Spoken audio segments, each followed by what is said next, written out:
ಭೂತಾನ್ನಿಂದ ವಾಹನ ಕಳ್ಳಸಾಗಣೆ ಆರೋಪ ಪ್ರಕರಣಕ್ಕೆ ಸಂಬಂಧಪಟ್ಟಂತೆ ಮಲಯಾಳಂ ನಟ ಮಮ್ಮುಟ್ಟಿ ಮನೆ ಮೇಲೆ ಇಡಿ ದಾಳಿ ಮಾಡಿದೆ. ಇಲ್ಲಿ ಕಡವಂತರದಲ್ಲಿರತಕ್ಕಂಥ ಮಮ್ಮುಟ್ಟಿ ಮನೆ ಮೇಲೆ ರೇಡ್ ಆಗಿದೆ. ಇಲ್ಲಿ ಕೆಲ ದಿನಗಳ ಹಿಂದೆ ದುಲ್ಕರ್ ಸಲ್ಮಾನ್ ಮನೆ ಮೇಲೆ ದಾಳಿಯಾಗಿತ್ತು. ಇಲ್ಲಿ ಪೃಥ್ವಿರಾಜ್ ಮನೆಯಲ್ಲೂ ಶೋಧ ಮಾಡಿದ್ರು ಅಧಿಕಾರಿಗಳಿಲ್ಲಿ. ಕಸ್ಟಮ್ಸ್ ನಿರ್ದೇಶನಾಲಯದ ಅಧಿಕಾರಿಗಳು ದಾಳಿ ಮಾಡಿದ್ರಲ್ಲಿ. ಇದೀಗ ಹಿರಿಯ ನಟ ಮಮ್ಮುಟ್ಟಿ ಮನೆ ಮೇಲೆ ದಾಳಿಯಾಗಿದೆ, ಪರಿಶೀಲನೆ ಕೂಡ ಮಾಡ್ತಾ ಇದ್ದಾರೆ. ಪ್ರಕರಣ ಏನು ಅಂತ ನೋಡಿದ್ರೆ ನೋಡಿ, ಭೂತಾನ್ ನೇಪಾಳ ಮಾರ್ಗಗಳ ಮೂಲಕವಾಗಿ ಭಾರತಕ್ಕೆ ಕಾರುಗಳನ್ನು ಇಲ್ಲೀಗಲ್ ಆಗಿ ಅಕ್ರಮವಾಗಿ ಇವರು ಆಮದು ಮಾಡ್ಕೊಳ್ತಾ ಇದ್ದಾರೆ ಅಂತ ಆರೋಪ.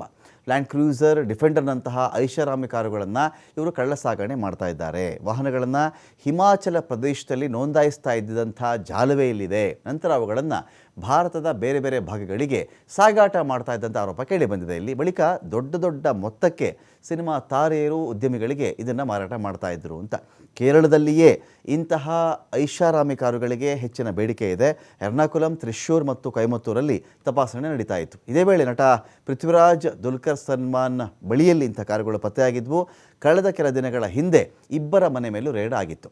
ಕಂದಾಯ, ಗುಪ್ತಚರ ಮತ್ತು ಕಸ್ಟಮ್ಸ್ ನಿರ್ದೇಶನಾಲಯದ ಅಧಿಕಾರಿಗಳು ಸೇರಿಕೊಂಡು ದಾಳಿಯನ್ನು ಮಾಡಿದರು. ಇವತ್ತು ದುಲ್ಕರ್ ಸಲ್ಮಾನ್ ತಂದೆ ಮಮ್ಮುಟ್ಟಿ ಮನೆ ಮೇಲೆ ಇಡಿ ರೇಡ್ ಆಗಿದೆ.